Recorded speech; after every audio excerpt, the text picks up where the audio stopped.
Welcome to the Deep Dive, where we take the fire hose of information and distill it down to the essential, fascinating, and, well, often horrifying truths. Definitely horrifying today. Today we are opening up the files on a historical catastrophe known by many names. The Black Death, the Plague, or perhaps most fittingly, the Great Mortality. We've compiled accounts, biological data, and historical sources that paint a picture of not just a disease, but a seismic shift in human civilization. And when we talk about a seismic shift, we mean it. It literally restructured the fabric of the Western world. When you look at the sheer scale, it's frankly mind-boggling. It really is. Estimates suggest 30 to 40% of Europe perished, but the destruction wasn't confined there. It hit Africa, the Middle East, India, East Asia. Culminating in what, an estimated 200 million deaths worldwide? That's the number, 200 million. 200 million people. To put that figure in context for you, the world population at the time was only approximately 500 million. Right. So we're discussing a global death toll that has been unmatched by any other epidemic before or since, relative to the total human population. It was a true catastrophe. It was. And the central thesis of our sources, really, is that this wasn't just a case of bad luck. It was the perfect storm. It's a perfect storm. Exactly. Where the expansion of trade, massive population density, terrible urban conditions, escalating political conflict, and a highly effective lethal bacterium all converged at the exact same moment. Okay, let's unpack this perfect storm, starting at the source. Where did all this devastation actually begin before it, hit the world stage? Well, the precise geographical origin is debated, but the consensus points to a remote region where the vast Eurasian steppe meets the Gobi Desert, possibly the Mongolian Plateau, or the area around Lake Asik-Kul. Historically, the plague, the bacterium Yersinia pestis, was isolated to these small, specific populations of rodents. It was so lethal that it tended to burn itself out locally. It rarely escaped that domain. So we have this devastating but local illness. What changed in the mid-14th century that gave it a way to go global? It needed an interstate highway, so to speak. And it got one, courtesy of the Mongol Empire. After conquering vast territories, the Mongols essentially unified the continent. This period is known as the Pax Mongolica, or the Mongol Peace. Right, I've heard of this. And it stabilized the region, allowing trade to rebound on a massive scale along the Silk Roads. Crucially, the Mongols also set up the Yam, which was essentially their rapid communication network, a highly efficient postal system using horse relay stations. So a stable political landscape and a sophisticated Pony Express system suddenly gave this microscopic threat a rapid delivery service. A delivery service right across Asia and into the West. Precisely. And that delivery system brought it straight to the Crimean Peninsula, specifically to a city called Kafa. Kafa. This is the flashpoint. It grew from a backwater village to a booming metropolis of 80,000 people. A port that could shelter 200 ships by 1340. A huge... It was the choke point for luxury goods moving from east to west. But it existed right in the realm of the Golden Horde, the local Mongol rulers. And that coexistence was about to shatter. Our sources detail all this mounting political and economic friction between the Mongols and the Genoese. The immediate trigger was a riot in Tana where a Muslim was killed by an Italian. And that prompted the local Khan, Yanni Beg, to retaliate. He besieged Kafa in 1343. So the siege drags on. But by 1346, this strange disease that had been filtering west, tales of sickness from China and India, it arrives. And it descends not on the fortified city, but on the Tartar army, besieging it. That's the awful irony. Yanni Beg's impressive army began to die en masse.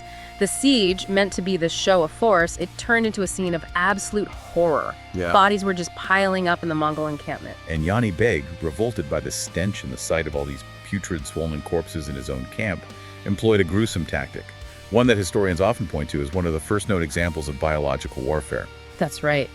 The Khan ordered those dead bodies, already decomposing and full of gas, to be loaded onto giant catapults and launched over the city walls, into Kafa.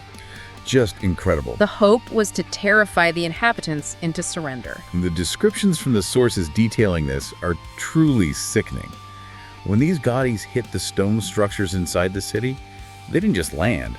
They would sometimes explode into chunks and aerosolized fragments, just raining human remains down on the defenders. Horrific. And this went on for weeks, inundating the city with death. But while the rotting fragments caused terror, the sources strongly suggest the primary vector mechanism was more subtle. and more insidious. Which was? The rats. The rats infesting the dying Tartar camp simply followed the scent of the corpses and the promise of food and shelter right into the city. They brought the plague with them. Okay, now that the plague has entered the city, let's dive into the core players in this biological destruction, because this is where the perfect storm really shows its precision. We're talking about the bacterium Yersinia pestis. And it's important to clarify for you, this is a bacterium, not a virus, which means it multiplies and acts very differently inside a host body. And it had a nearly perfect transmission vector. We start with the black rat, Rattus rattus. The famous black rat. Originating in Asia, it's smaller, faster than the brown rat, and its resilience is staggering. It can climb vertical surfaces, survive significant falls. Its name comes from the Latin root rodere, meaning to gnaw. Just gnaw, right. And its powerful jaws could cut through medieval building materials like lead and adobe. So medieval city walls stood no chance. And once inside, the sources say the rat showed an unsettling intelligence. It doesn't just forage, it conducts reconnaissance, establishing a safe nest and ensuring an escape route before cautiously venturing out. It's the carrier, but the microscopic commando unit, the real star of the show, is the flea it carries. Yeah. Xenopsilochiopsis, the oriental flea. This flea prefers rats, but if that host dies, it can survive for over a month on clothing, baggage, fur, even those catapulted corpses. It has a powerful leap over half a meter, and once it bites, the disaster begins. What's the mechanism? I mean, how does a flea go from being a nuisance to a lethal injection device? This is truly sinister. Once the plague bacterium multiplies inside the flea, it forms this solid mass that blocks the flea's foregut. It can't eat. It cannot ingest its meal. This makes the flea extremely voracious, resulting in multiple repeated bites. With every frantic attempt to feed, the flea regurgitates a lethal dose of bacteria directly into the host's bloodstream.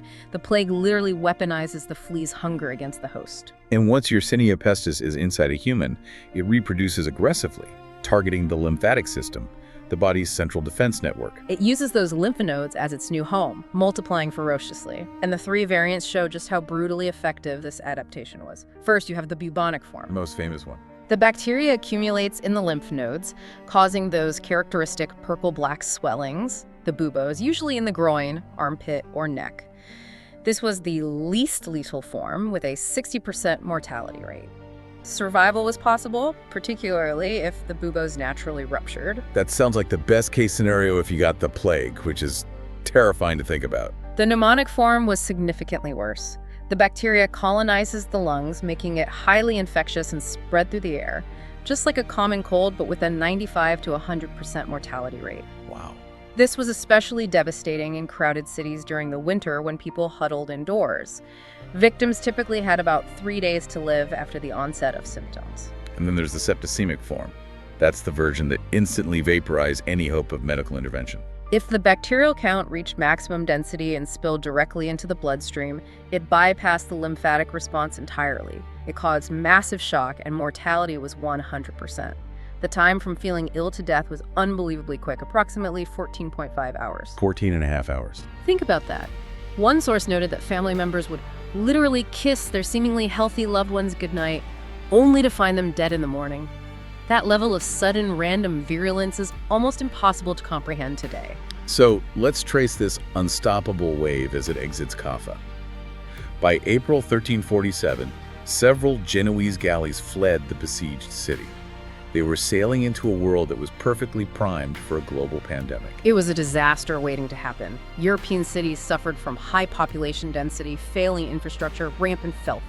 Cities were disorganized, overcrowded, with open sewers running through the street. And on top of that, Plus, there had been preceding ecological disasters like drought and flooding, which likely instigated massive rat migrations in search of food and dry land. one of the first major stops was Constantinople in the summer of 1347. The plague killed an estimated 50 to 70% of the population there.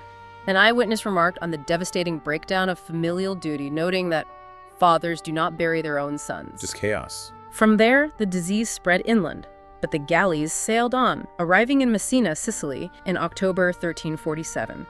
Local authorities tried to turn the ships away upon seeing the lesions and corpses below deck, but it was too late. The plague had already invaded, spreading inland at about 2.5 miles a day. Once the plague was established in Italy, the real test wasn't the disease itself, but how civilization chose to respond. Let's look at the contrast between two major centers. Venice, hit in January 1348, reacted vigorously and swiftly. They were structured, they seized ships, enforced strict isolation. And this action is the origin of a concept we still use today. They established the strict 40-day isolation period, which is the root of the word quarantine. From the Italian 40 giorni, 40 days. Exactly. Despite this structured, almost draconian response invoking martial law to keep order, the death rate in Venice still soared to over 60%. Meanwhile, Florence, hit in the spring of 1348, was far less prepared. They had already been economically shattered by years of warfare, famine, and financial ruin. They were at a breaking point even before the plague arrived. And the sources paint a terrifying picture of total societal collapse there. Half the population perished. The famous writer Giovanni Boccaccio described the horrific breakdown of societal bonds. Corpses placed tier upon tier like ship's cargo in burial trenches. The plague pits. The plague pits. The momentum just carried it north relentlessly. By June 1348, it arrived in Paris, then one of the largest cities in Europe with 210,000 people, and left half the city silent and lifeless a year later. The invasion of Britain began in late summer 1348, landing in the southern ports. Right. And interestingly, the English death rate was, on average, even higher than on the continent, soaring to an estimated 55%. Why was that? They were hit by a sinister 1-2 punch. The pneumonic variant thrived in the cold, damp winter when people clustered indoors, and then the bubonic form flared up in the spring as rats and fleas became active again. And the plague didn't spare military might. I mean, the Scots amassed an army in the forest of Selkirk in 1349 to invade England. Only to be shattered by sudden death among their own ranks before they could even move.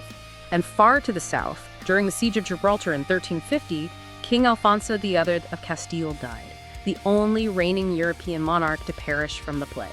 And that event is a perfect example of how the plague rewrote history, almost randomly. Absolutely. Alfonso's death forced the Castilian army to withdraw immediately. This military annihilation ironically saved the Emirate of Granada, delaying the Reconquista, the Christian reconquest of the Iberian Peninsula, by a century and a half. With such massive, inexplicable mortality descending on everyone, the search for answers was frantic. Without germ theory, explanations ranged from divine retribution to cosmic forces. Right. The learned Paris medical faculty, the pinnacle of medical knowledge at the time, blamed a conjunction of Saturn, Mars, and Jupiter on March 20th, 1345, which they claimed caused corrupted vapors, what they called miasma. Miasma, the bad air theory. And the treatments were based on the ancient Greek concept of the four humors: blood, phlegm, yellow and black, bile, which had to be kept in balance. This led to disastrous attempts at a cure. Bloodletting often just hastened death. They'd lance the buboes and sometimes rub in horrific concoctions of herbs and even human excrement. And to counter the noxious miasma in the air, there were these bizarre attempts to ingest foul substances to offset the vapors. The sources mentioned people rushing to stick their heads in latrines to inhale foul air or drinking urine. It shows the sheer panic. If you were wealthy enough, you might ingest crushed sapphire, believing it held curative powers. Just desperation. It does. However, certain extreme quarantine measures did show effectiveness. In Milan and much of Poland under King Casimir III, anyone showing signs of the plague was literally walled up inside their home alongside their family. Brutal, but Poland's overall death rate was significantly lower than the rest of Europe. This brings up an important question about those who tried to help. The plague doctors, in their distinctive leather suits and bird-like masks. The medieval hazmat suit? Right. The masks were stuffed with herbs, meant to filter the bad air. They put in lives on the line. And while they couldn't cure the plague, their observations and new studies of wounds and fever began challenging those old medical ideas, creating a powerful legacy. On the other side of that coin, you see a surge in social stress and religious extremism. The flagellants emerged in groups up to 500, undertaking pilgrimages and whipping themselves as a form of public penance. And this movement, which Pope Clement VI rejected as heretical, tragically acted as a major disease vector, moving the plague along their routes. Exactly. And amidst the chaos, people desperately looked for someone to blame. The Jewish community was widely and falsely scapegoated for poisoning wells, leading to horrific pogroms that swept the lands between Cologne and Austria. Pope Clement VI did issue a papal bull stating the claim was false, noting that the plague also affected the Jewish population. But fear was a stronger force than authority. Many locals just ignored the decree. So by 1353, the Black Death wave was finally over in Europe. The devastation was complete, yet civilization persisted. We often focus on the death, but what about the rebirth? What was the unintended legacy of such monumental loss? The massive death toll acted as a societal reset button, one that fundamentally changed the European economy. The historian John Kelly, in The Great Mortality, summarized this perfectly. The catastrophe broke what's known as the Malthusian deadlock. Let's pause on that term. A Malthusian deadlock is a situation where population growth has simply outpaced the ability of the land and the economy to feed everyone. Leading to stagnation and poverty for the majority. Exactly. The Black Death brutally cut the population, immediately solving this resource crisis. With fewer people surviving, the dynamics shifted overnight. How so? The cost of labor skyrocketed because there were simply not enough hands to work the fields, and conversely, the cost of food plummeted because there were more crops per person. So the average peasant or serf suddenly saw their leverage and standard of living increase dramatically. They had mobility, they could negotiate, they could build wealth. The sources point to this as the concrete beginning of the end of serfdom across Western Europe. We also see dramatic social and intellectual advancements. The elevated position of women, who had to step into traditionally male economic roles to keep society running, was a temporary but powerful change. The trauma of mass death also fueled new art, like the dance macabre, the dance of death. Right, showing skeletons leading everyone, regardless of rank, to the grave. Emphasizing that shared mortality and that profound disappointment with the old religious and medical institutions, coupled with this new emphasis on human mortality and individual action, began to fuel Europe's hunger for new concepts. It created the intellectual preconditions that would eventually hasten the Reformation a century and a half later. So to synthesize, Europe emerges from what one author called a charnel house of pestilence, but it's renewed. It is. A smaller population meant a greater share of resources for the survivors, encouraging human ingenuity.